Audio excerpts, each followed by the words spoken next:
सभी को मेरा नमस्कार। आज हम जो टॉपिक ले रहे हैं वो है बीए फाइनल का आश्रम व्यवस्था और पुरुषार्थ। ये इसका एक पार्ट हम जैसे वर्ण व्यवस्था, आश्रम व्यवस्था और पुरुषार्थ, ये तीनों एक तरह से मिले हुए हैं और इसका एक पार्ट वर्ण व्यवस्था जो हम पास्ट की क्लासेस में पढ़ चुके हैं।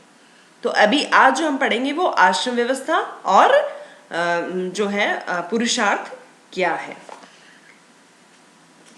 तो आश्रम व्यवस्था में जो है वो मूल रूप से आश्रम शब्द है वो संस्कृत के क्या है, श्रम धातु से निकला है, जिसका अर्थ क्या है, उद्योग, परिश्रम अथवा प्रयास करना।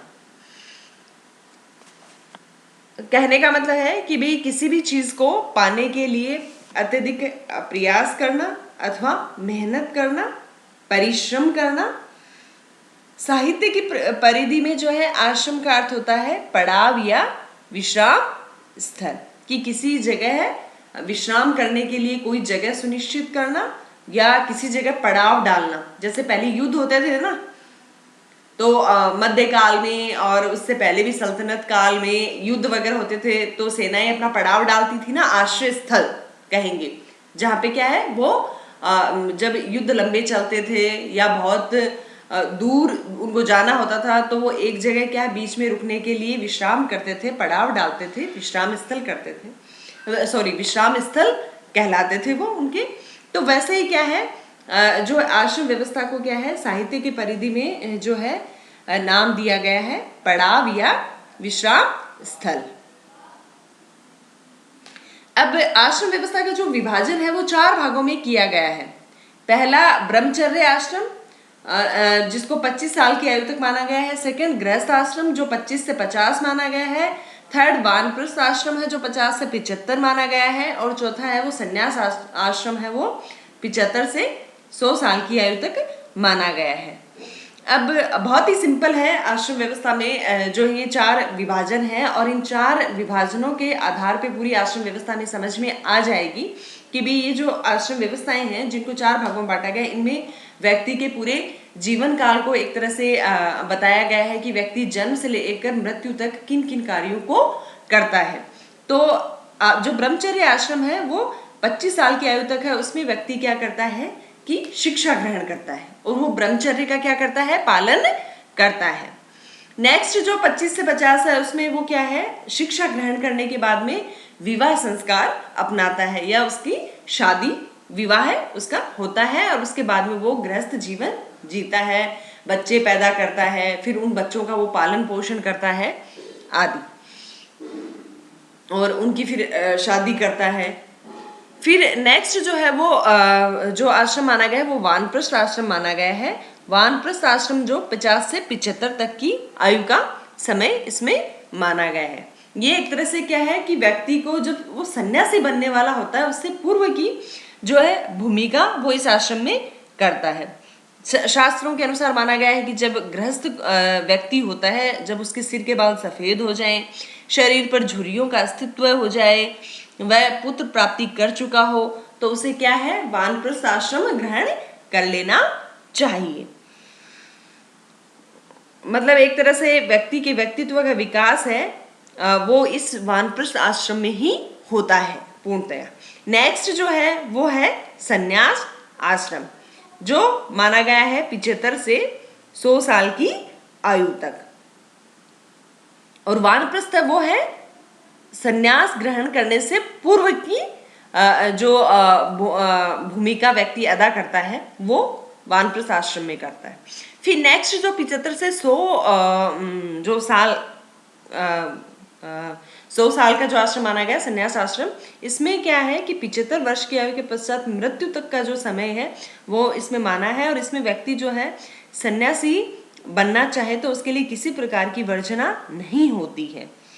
प्राचीन समाज में तो क्या है कि कुछ लोग ब्रह्मचर्य से सीधे ही संन्यास धारण कर लेते थे, लेकिन बाद में जो है आश्रम व्यवस्था के आधार पे अलग अलग इनका क्या है डिवीजन कर दिया गया था। इसमें व्यक्ति क्या है व्यक्ति का एक ही लक्ष्य होता है मोक्ष प्राप्ति, तो वो मोक्ष प्राप्ति के लिए, और उसका एक तरह से कह सकते हो कि मोक्ष प्राप्ति उसका लक्ष्य होता है और दिन रात उसी की प्राप्ति में वो लगा रहता है, अपनी साधना, और एक तरह से दीन दुनिया से कटकर मोह माया से अलग, उसको किसी से किसी तरह का कोई मतलब नहीं होता, सिर्फ और सिर्फ उसको एक उसका जो फोकस होता है वो मोक्ष, जो मृत्यु के बाद में उसको प्राप्त होता है। तो मृत्यु के बाद में वो मोक्ष प्राप्ति के लिए इस तरह का वो प्रयास उसको प्राप्त करने के लिए प्रयास करता है संन्यास आश्रम में। इसके ये जो आश्रम व्यवस्था के 4 डिवीजन थे, विभाजन थे, ब्रह्मचर्य, गृहस्थ, वानप्रस्थ, संन्यास। इसके अलावा जो है आश्रम व्यवस्था का भाई महत्व हम पढ़ सकते हैं कि भी इसमें इसका क्या महत्व है। तो इससे क्या आपस में अन्योन्याश्रित संबंध बने रहते हैं। व्यवहारिक जीवन पद्धति है कि व्यक्ति, व्यवहारिक जीवन पद्धति कैसे है कि व्यक्ति जन्म से लेकर मृत्यु तक अपने जो जीवन में किस तरह से या प्रैक्टिकल लाइफ जीता है, किस तरह से वो अपने सारे कार्य करता है, उन कार्यों को अलग अलग आश्रम व्यवस्था के अनुसार बांट दिया गया है। उसके बाद में जो है पीढ़ियों के संघर्ष पर रोक लगती है। इसमें एक तरह से श्रम को की प्रतिष्ठा होती है और मानसिक अस्थिरता से भी मुक्ति मिलती है कि भी व्यक्ति इसके बाद में क्या करेगा, पढ़ाई लिखाई के बाद में क्या करेगा, गृहस्थ जीवन जीने के बाद में क्या करेगा, तो उसको पहले से फिक्स होता है उसका। तो इससे मानसिक अस्थिरता से भी क्या है मुक्ति मिलती है, बुद्धि का भी विकास होता है, एक सद्गुणों का विकास होता है व्यक्ति में। ये हमारे एक तरह से संस्कार, हमारे भारतीय कल्चर की विशेषता है आश्रम व्यवस्था, जिसको व्यक्ति क्या है शुरू से ही जो सामाजिक प्राणी है वो निभाता आ रहा है। तो उससे क्या है व्यक्ति के व्यक्तित्व का विकास, सद्गुणों का विकास आश्रम व्यवस्था से होता है। तो ये अपना एक छोटा सा टॉपिक था जो है वो आश्रम व्यवस्था। इसके अलावा एक बहुत ही छोटा सा टॉपिक पुरुषार्थ है कि भी पुरुषार्थ क्या है। ये भारतीय संस्कृति की विशेषताएं हैं। वर्ण व्यवस्था, आश्रम व्यवस्था, पुरुषार्थ मैं पहले भी बता चुकी हूँ कि हम आश्रम व्यवस्था पढ़ चुके हैं, वो वर्ण व्यवस्था पढ़ चुके हैं पिछली क्लासों में। तो अभी हम जो आज सिर्फ आश्रम व्यवस्था और पुरुषार्थ पे ही हम डिस्कशन करेंगे। आश्रम व्यवस्था अपना कंप्लीट हो गया है। नेक्स्ट है पुरुषार्थ। तो पुरुषार्थ किसे कहते हैं? अभीष्ट को प्राप्त करने का पुरुषोचित प्रयत्न ही पुरुषार्थ है। कहने का मतलब लक्ष्य को प्राप्त करने का जो हमारा प्रयत्न है और जो एक संस्कारिक रूप से हम जो प्रयत्न करते हैं, जो हमारे संस्कारों को साथ में लेकर जो हम एक जो प्रयास करते हैं उसे हम कहते हैं पुरुषार्थ। इसके 4 तत्व होते हैं, अर्थ, धर्म, काम, मोक्ष। सीक्वेंस में ये धर्म, अर्थ, काम, मोक्ष इस तरह से इसको हम मतलब पढ़ा जाता है। इसका सीक्वेंस भी कई बार पूछा जाता है एग्जाम में, कॉम्पिटिटिव एग्जाम्स में, कि इसका सीक्वेंस क्या है। तो धर्म, अर्थ, काम, मोक्ष है। ये तो एक किताब के हिसाब से मैंने अर्थ पहले लिख दिया है, अर्थ, धर्म, काम, मोक्ष। तो सबसे पहले हम जैसे अर्थ के बारे में डिस्कशन करें तो अर्थ क्या है? तो वे समस्त साधन जो धन तथा सत्ता जैसी सांसारिक समृद्धि प्राप्त करने में आवश्यक रूप से क्या है सहायक होते हैं, उसे अर्थ कहते हैं। अर्थ किसे कहते हैं कि जो सांसारिक समृद्धि प्राप्त करने में, सत्ता प्राप्त करने में हमारे जो सहायक बनता है, जो तत्व सहायक होता है, वो अर्थ कहलाता है। नेक्स्ट है धर्म। तो धर्म जो है वो आचरण की एक संहिता जो जीवन को के उद्देश्य को अदृश्य रूप से नियमित नियंत्रित करती है।